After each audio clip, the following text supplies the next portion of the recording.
Hello, and welcome to this video. My name is Jimmy from Anglais Point Two, and this channel makes it a must to help you practice and improve your English. If you haven't subscribed to the channel yet, please do it now. And don't forget to hit the bell icon so you're notified every time I post a new lesson. In today's lesson, we're going to talk about the different uses of used to, would, used to, get used to, be used to, and be accustomed to. Are you ready to learn these? Stay tuned. Ici, Anglais Point 2 avec Teacher Jimmy qui l'a pour aider à améliorer l'anglais en ce qui concerne listening, speaking, writing, reading, and so on. Abonnez, partagez, like.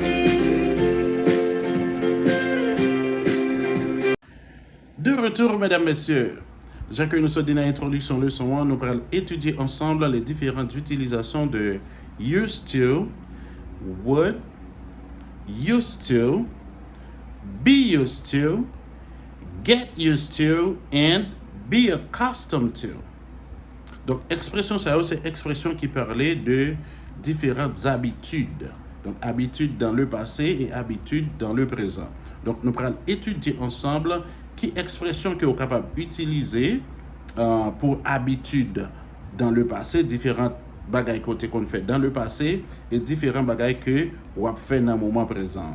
Habitude dans le passé et habitude dans le présent. Donc, nous demandons pour rester connecté, rester suivre le son ça du commencement jusqu'à la fin et nous garantir que vous êtes à l'aise. Donc, si toutefois beaucoup abonnés avec la chaîne là, nous invitons pour faire ça qu'on y a.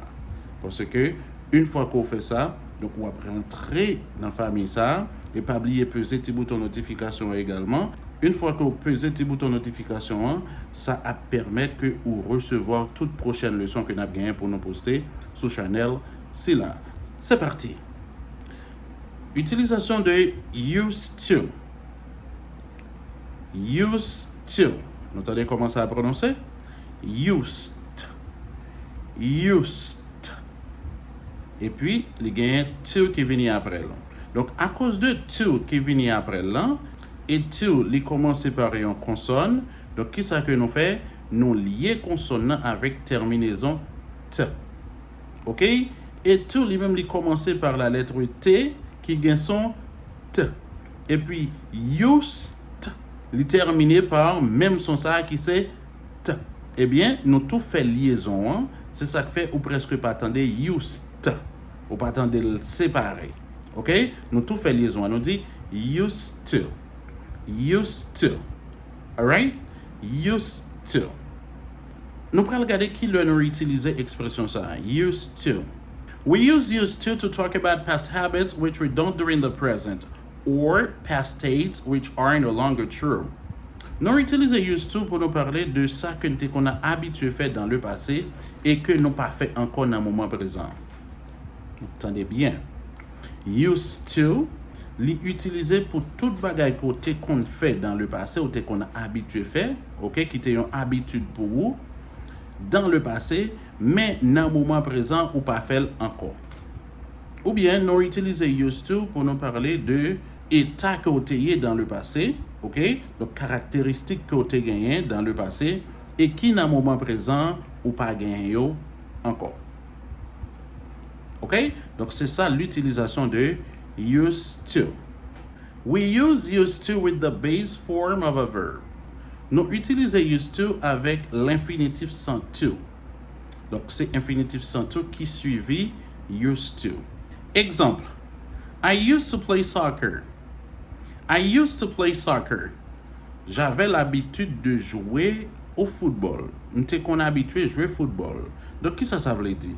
C'est une habitude que m'étais gagné dans le passé, mais dans le moment présent, je n'ai pas fait encore. M'étais qu'on jouer au football, mais kounya, je n'ai pas joué au football encore. OK? I used to play soccer, but now I don't play soccer anymore. Mais kounya, je n'ai pas joué au football encore.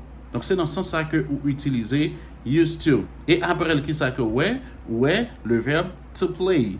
Et qui ça que nous fait? Nous utilisons l'infinitif sans to de to play.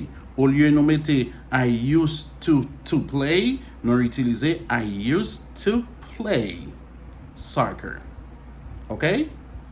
I used to live in Florida, but now I live in New York. Mais kounya m'habite New York, ça veut dire m'pas habiter Floride encore. Donc c'est tout ça que vous avez fait dans le passé et dans le moment présent ou pas fait encore. Alright? Et nous te dit également que vous êtes capable d'utiliser used to pour une certaine caractéristique que ou te gagné la caillou et dans le moment présent ou pas gagné encore. Exemple, she used to be lazy, but she's not lazy anymore. Elle était paresseuse. Donc c'est état ça que elle était dans le passé, mais dans le moment présent, elle n'est pas paresseuse encore. OK? L'utilisation de would. Would. Ici, attendez comment mot ça prononcé. Would. Would. Ici, elle là, n'est pas prononcé. OK? Non pas prononcé elle là. C'est pas would, c'est would. Would. Alright? Qui l'a nous utilisé would? We use would to talk about a repeated action in the past that you give context.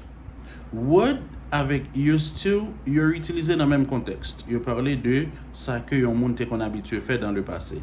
Mais il y a une légère différence entre l'utilisation de would et used to.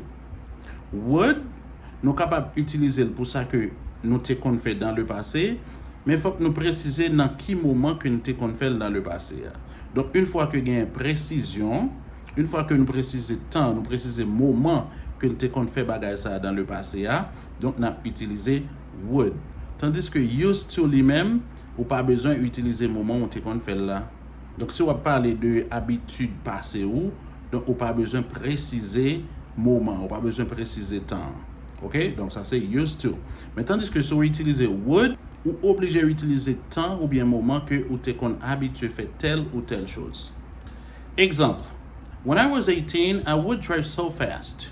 L'homme te gen 18 ans, moi te kon conduire machine vite. Donc ça c'est habitude moi, l'homme te gen 18 ans. Donc qui ça que on fait là? Moi préciser moment l'homme te gen 18 ans. Tandis que si m't'a utilisé used to, il pas important pour m'te utiliser moment précis dans le passé. OK? Donc ça c'est la différence. When I was studying English, I would watch English movies. L'homme t'a étudié anglais, moi t'es qu'on habitué à regarder film anglais. Donc qui ça que vous remarquez ici? Moi préciser moment que m'étais qu'on habitué à faire telle ou telle chose dans le passé. L'homme t'a étudié anglais. Donc moment que m't'a étudié anglais, m'obligé à préciser. OK? Moi t'es qu'on habitué à regarder film anglais. Parce que si vous ne mettez pas temps spécifique là, eh bien sens phrase a changé. Donc si on dit I would watch English movies, la phrase a gagné l'autre sens. OK? La phrase a vient conjuguée au conditionnel présent. Donc, les vins by phrase a l'autre sens. C'est m'ta regarder film anglais. Mais une fois qu'on précise le moment dans le passé, donc les vins susciter une certaine habitude dans le passé. OK? Used to. Used to. Alors, expression ça, il y a même prononciation avec used to. Alors, différence qui existe, c'est que il y a une qui termine par D et puis l'autre là, il n'est pas terminé par D. OK? Mais il y a même prononciation. Used to, used to. OK? Qui l'a utilisé used to sans la terminaison de la lettre D? Used to is used in questions and negatives. Used to l'est utilisé dans les phrases interrogatives et dans les phrases négatives. Donc, lorsque used to n'est pas terminé par D, eh bien, nous utilisons dans les phrases interrogatives et négatives. Pour les phrases interrogatives, on n'a pas appliqué formule ça. Did plus subject plus used to plus base form. Did plus subject plus used to plus base form. Donc, après used to, également, c'est infinitif sans to qui vient. OK? Donc, c'est formule ça qu'on a appliqué. Exemple. Did you used to go to bed late? Did you used to go to bed late? Est-ce que vous t'es qu'on habitué coucher tard? Donc, ça, lui parler également de habitude dans le passé. Did you used to play the guitar? Did you used to play the guitar?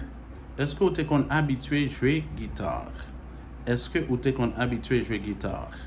Donc, ça veut parler de habitude dans le passé. Et pour la forme négative maintenant, qui formule nous utiliser? On utilise subject plus did plus not plus used to plus base form. OK? Subject plus did plus not plus used to plus base form. Donc ça, c'est formule qu'on a pu utiliser pour la forme négative. Exemple. I did not used to go to bed late. Moi, pas qu'on habitué à aller dormir tard. Mais kounya, moi, à dormir tard. OK? Donc, son bagay que pas qu'on fait dans le passé, mais kounya, moi, fait. Ou bien, on bagay que t'es qu'on fait dans le passé, kounya, moi, pas fait encore. OK? Donc, nous avons trois expressions que nous sommes capables d'utiliser pour nous parler de ça que nous sommes habitués à faire dans le passé, mais dans le moment présent, nous ne pas fait encore. OK? Trois expressions c'est used to avec la terminaison D, would, et puis used to sans la terminaison D. Voilà. À noter que nous sommes capables d'utiliser used to avec la terminaison D pour nous parler de caractéristiques d'un monde dans le passé, mais avec would, nous sommes pas capables d'utiliser caractéristiques d'un monde qui gagné dans le passé. Donc, would l'utiliser pour parler de ça, un monde qu'on habitué fait dans le passé. Mais pour caractéristiques monde, donc nous obligés d'utiliser used to. OK? Par exemple, si me dit she used to be lazy. Et puis me dit she would be lazy. Donc, phrase ça, c'est deux phrases qui sont différentes. Ils ne pas signifier même bagaille. Malgré que je suis capable d'utiliser would pour habitude dans le passé, je suis capable d'utiliser used to pour habitude dans le passé, mais puisque ici, je décrit caractéristiques du monde, je décrit personnalité du monde, façon que le monde est, donc je ne peux pas utiliser would. Si je utilise would, je change le sens phrase là automatiquement.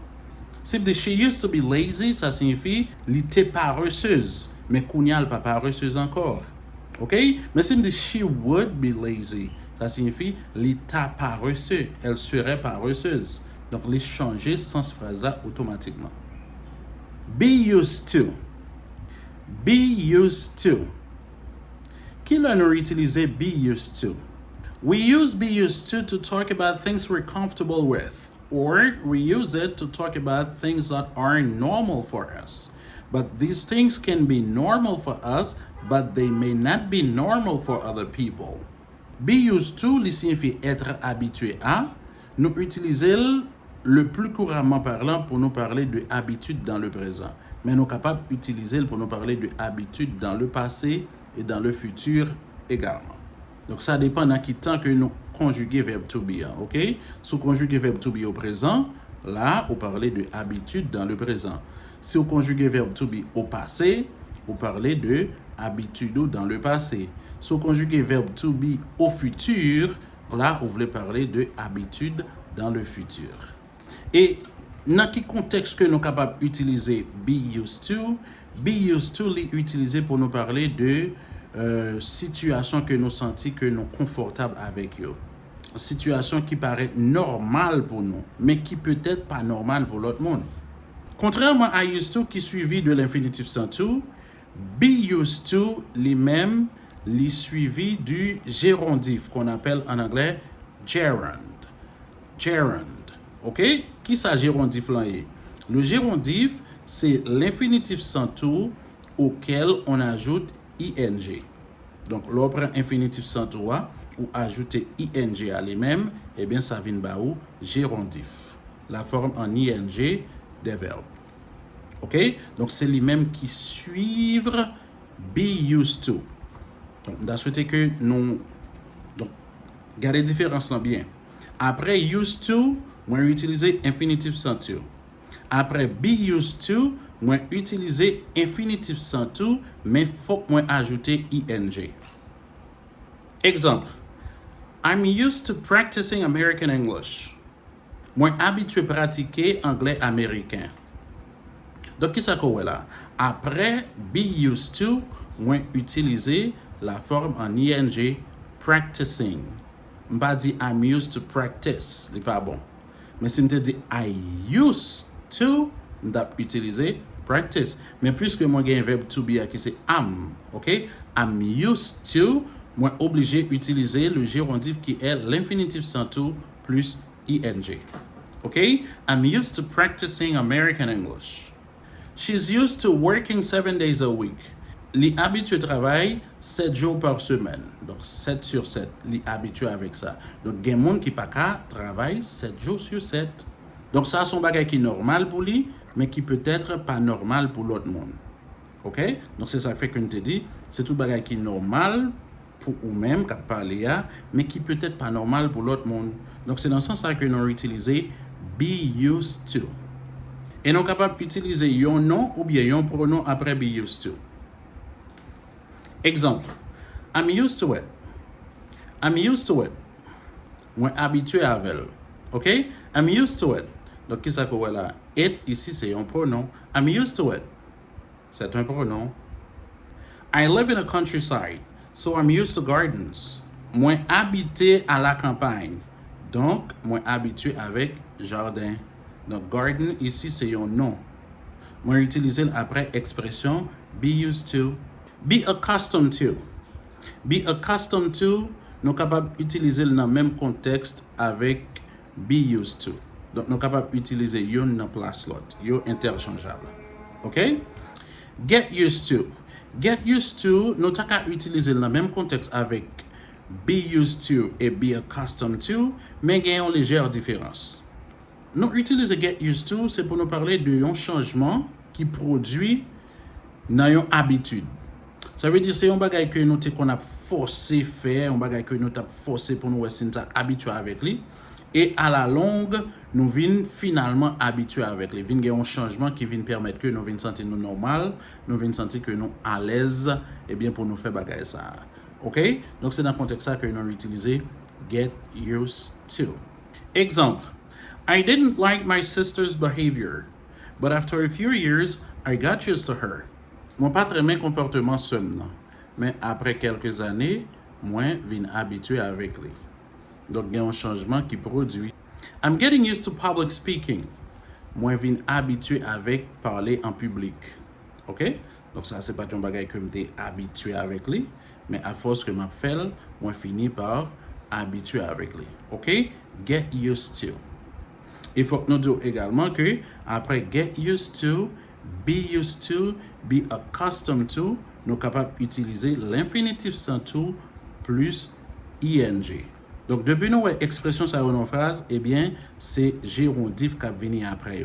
Qui ça gérondif là est? Gérondif là, c'est infinitif sans to, verbe là, auquel ou ajouter ing. Exemple. I'm used to playing piano. I get used to playing piano. I am accustomed to playing piano. Donc, qu'est-ce que nous avons? Après expression ça, nous utilisons verbe plus ing. Mais si je dis I used to, je ne peux pas utiliser gérondif. Je dis I used to play piano. Well, that's it, guys. Nous sommes certains que vous apprenez quelque chose concernant l'utilisation de used to, would, used to, be used to, get used to, and be accustomed to. En guise de rappel, si toutefois que vous pouvez vous abonner avec la chaîne là, nous invitons pour faire ça. Et pas oublier de nous thumbs up, une manière pour capable montrer nous que vous avez apprécié le travail que nous avons fait. Nous allons croiser une prochaine fois pour une nouvelle leçon. Bye bye tout le monde, à la prochaine.